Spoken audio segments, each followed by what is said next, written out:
संकष्टी चतुर्थी तर आपण दर महिन्याला करतो, पण अंगारकी आली की मंदिरात एवढी गर्दी का असते? यामागं आहेत 3 अशा गोष्टी ज्या तुम्हाला कदाचित माहीत नसतील. नंबर 1, अंगारक म्हणजे मंगळ ग्रह.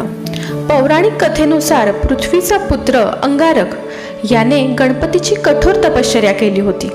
प्रसन्न होऊन बाप्पाने त्याला वर दिला की तुझा हा मंगळ दिवस अंगारकी म्हणून ओळखला जाईल. नंबर 2, बोनस पुण्य.